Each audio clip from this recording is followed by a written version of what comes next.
In 2077, they voted my city the worst place to live in America. Main issues, sky-high rate of violence, and more people living below the poverty line than anywhere else.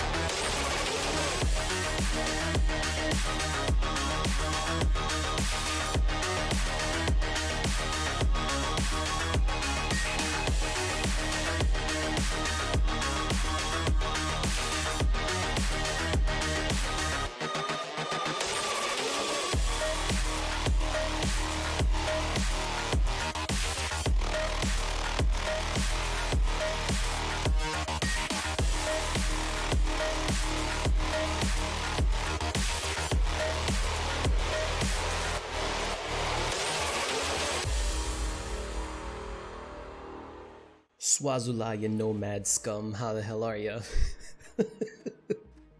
Alright, so December 10th, 2020.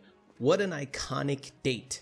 Everybody may remember, may recall, whoever was invested will definitely remember and recall that dreadful day. It was the day that CD Projekt Red decided to finally, after countless delays, release Cyberpunk 2077. The expectations were high, the anticipation was even higher, the hype train was real as hell, realer than Thomas the Train.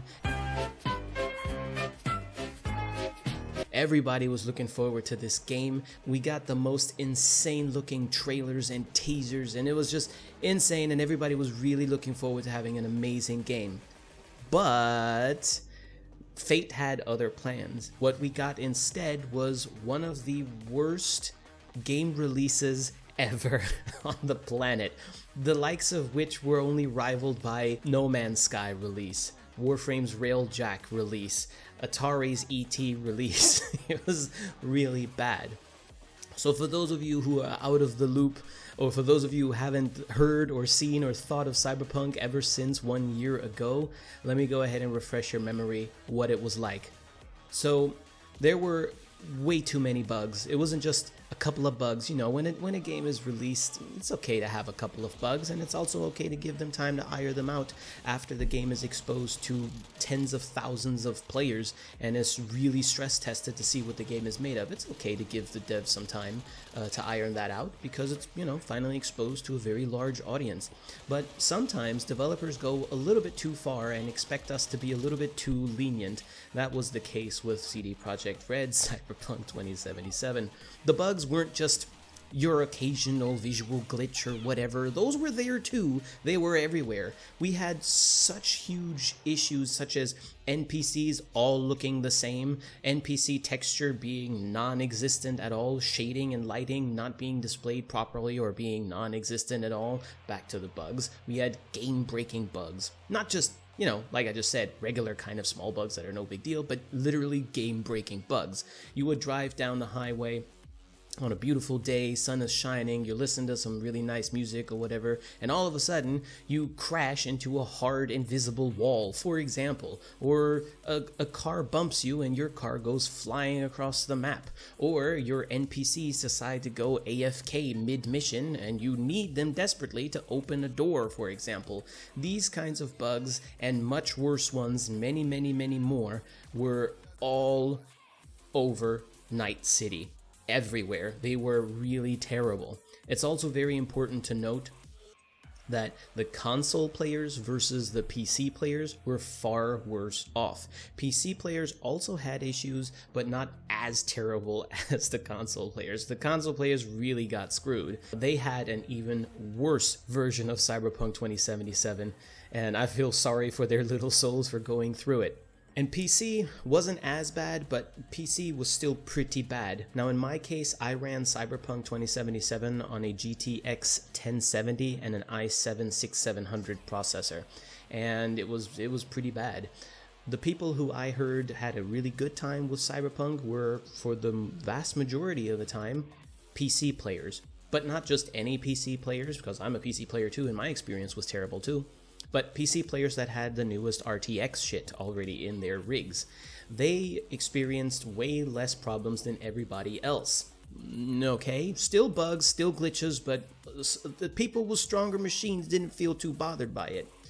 And of course, every time a large known studio releases a game that is subpar or just monumental in the history of game releases, being notorious for being terrible, of course they do what every game developer does, is they promise fixes over fixes over fixes. Well, they also promised to give us a good game. They also promised and showed us footage of a functioning game on console, and turns out it wasn't. So people were a little like, I don't know if I want to trust these guys anymore. Rightfully so.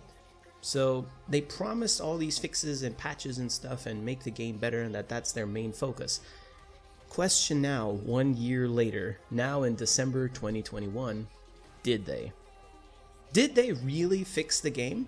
But before we get into that, let me go ahead and give you guys my personal experience that you might be able to relate to. Again, I'm a PC player. I still am a PC player. When I first got Cyberpunk 2077, I played it on, like I mentioned earlier, a GTX 1070 and an i7-6700 processor. Okay, I'm still using that exact same machine.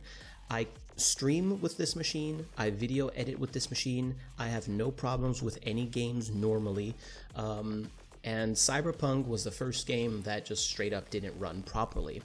I have a 1440p monitor right now, the same one that I had back then as well, and I could not play Cyberpunk 2077 on my 1440p monitor. Well, I could play it on it, but not at 1440p resolution. I had to go down to 1080. Because if I went above 1080 and did the native resolution of my monitor, I would get maybe 15, maybe 20, 30 FPS tops. Super jagged. It was terrible. So much so that I boycotted the game from streams back then. Let alone streaming, forget it. No way in hell. I had visual bugs, there were invisible walls everywhere, NPCs materialized out of thin air. When I was cruising down the street in my 6'4", all of a sudden the cops started shooting at me. When I tried to do the NCPD missions where you can basically assist the cops in some kind of a mission, it's supposed to be they allow you to use whatever means necessary, even force. So you're allowed to get your gun or your sword or whatever and go beat the crap out of some goons and help the police. Well, the moment I draw my weapon and shoot at a bad guy, the police decide to forget the rules and the arrangement and just go after my ass instead. So that and many other things were my experiences. I got stuck in at least 5 different missions where I had to do a hard reset and just reset the game because I couldn't get out of it anymore. So yay, that was great. And now, 1 year later, I decided, it's been a year. Let's hop into this game and see if CD Projekt Red actually held their word and did anything. And you know what? It runs beautifully. I was shocked, actually, at how well it runs. I can run and play and enjoy Cyberpunk the way it was meant to be played. I am not being distracted by any kind of crazy visual bugs. There are, small ones here and there, no more or less or worse than you might find in GTA, for example. They really aren't bothersome. They're minor. I don't feel bothered by them at all. But more importantly, all the missions, especially the ones that I got stuck on a year ago because the NPC went AFK, those also smooth. All the doors opened when they were supposed to, all the NPCs did what they were supposed to and went where they were supposed to be going. What shocked me even more, though, was I could actually play it at 1440p. And I tested this a little bit. I turned up everything to Ultra, and I ran the game on 1440p on this machine, and it still ran totally fine. I had no drops in FPS. I haven't actually looked at my FPS number, but I'm guessing it's somewhere between 50 and 100. So it's not terrible at all. It's totally fine. I cranked up all of the visual effects to ultra and it made no difference. Now, here's what's a little bit weird about it though, okay? And I'm only going to share this with you guys because A, maybe you guys have solutions for this, or B, maybe you guys are going to or have experienced the same thing. I don't see a difference between running the game at medium or ultra settings or high settings. I don't see any difference. All three settings look the same for me. I also see no difference between 1440p and 1080p, if it's scaled down, of course.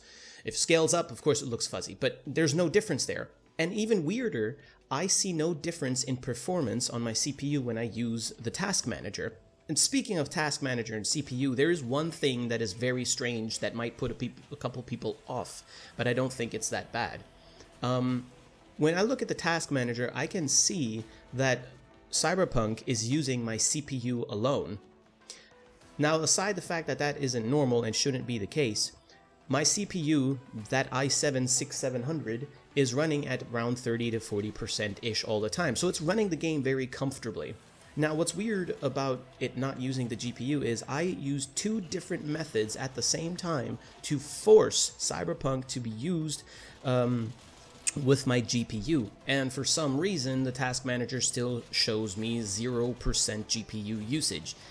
That's not normal, and I'm guessing that that might be some kind of a communications issue between the game and the task manager or something, I don't know, but I don't think that it isn't actually using the GPU. I don't know, it's weird. If you guys have any solutions for this, please let me know. And yes, my drivers are all up to date. Please let me know in the comment section below. But in any case, even though I don't have a super high-end, super modern, up-to-date PC, and even though it looks like maybe the game is for some reason ignoring my GPU and is actually using just my CPU, it's still running absolutely fine. As you can see in the footage of me driving around Night City a little bit, this is actual footage from just now, recently, me playing the game. It looks totally fine. You might spot a couple of little visual glitches here and there, but nothing severe. The NPCs aren't super repetitive. It seems alive. All my settings here are on, I think, high. All of them are on high because I don't see a difference between high and ultra and whatnot. And it runs really well, and again, more importantly, all the missions run smoothly. It also seems like CD Projekt Red made major improvements. I mean, they updated like what, 10-20 times or something since last year. They've been very, very busy, right? But it seems like a lot of the basics of the game are now functioning much better as well. The game UI seems a little bit cleaner in some way. The map navigation is working much better. The map itself is more intuitive and a little bit smarter. It seems easier to deal with. So for me, Cyberpunk can now be enjoyed properly. And you know what? I really like this game now.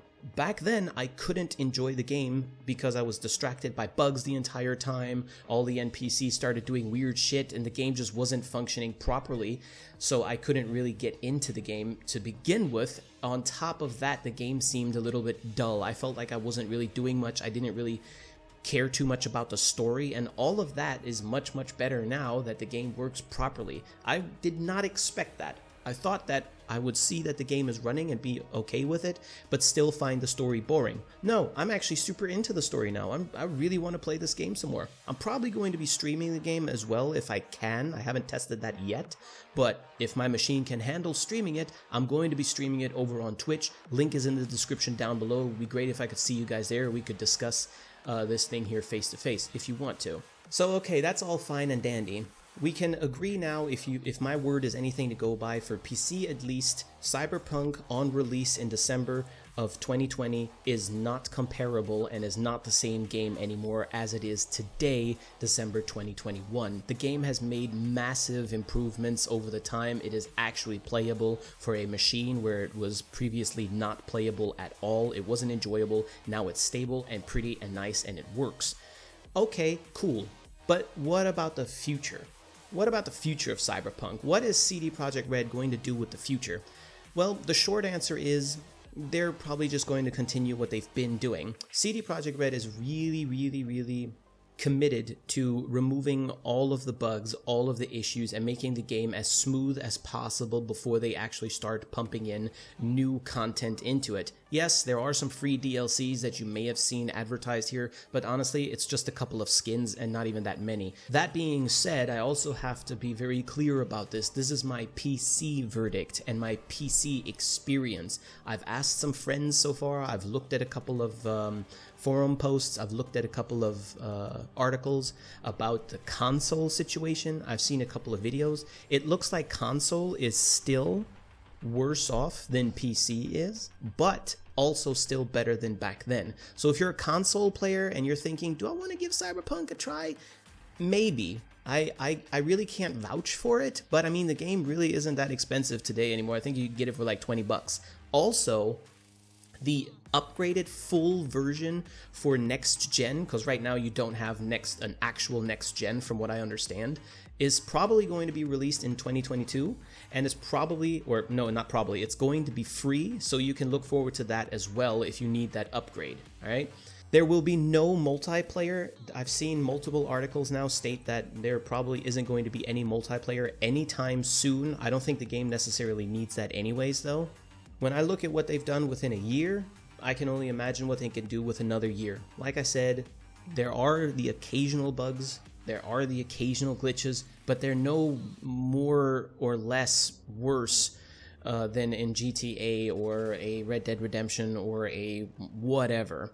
So the future of the game is CD Projekt Red will continue to fix it, will continue to upgrade it, will continue to update and patch the game as they have been doing with very much success from where I'm sitting at least. And when they're done with that, somewhere mid toward end of 2022, I think we can expect major updates that will also introduce new, more content and more things to do. Will the game pull a No Man's Sky? Well, I think it may already have, and if not, perhaps because you're a console player and you just don't see that yet, then maybe it will in 2022. For right now, my conclusion of the game is you guys should absolutely give Cyberpunk 2077 another try. If you own the game still and you remember from back in the day that you hated it because of the aforementioned issues, now is the time to try it again. It has improved, it does run much smoother, much better, and if you still hate the game, well, that's fair, that's all right. If you don't, well, then you're welcome. So, there you have it. Those are my 2 cents on Cyberpunk 2077 1 year later. Have they fixed it? Have they improved it? Yes, I would say they have. It is worth you giving it a shot. If you guys want or need some kind of short, quick tips guide video or something like that on how to get started in Cyberpunk, then I can provide that for you. Just let me know in the comment section below. If you've tried the game recently or if you decide to after watching this video, let me know your thoughts, please. I'm really curious to see how the gamer community reacts to this game now 1 year later. Other than that, I wish you all the best of health and hope you guys have a wonderful Christmas and all that stuff, and I'll see y'all in the next video or stream or whatever. And don't forget to like and subscribe to this shitty channel. Now fuck off. If I need your body, I'll fucking... Dick. Why do you come? Welcome. In 2077, what makes someone a criminal? Getting caught. In Night City, you can become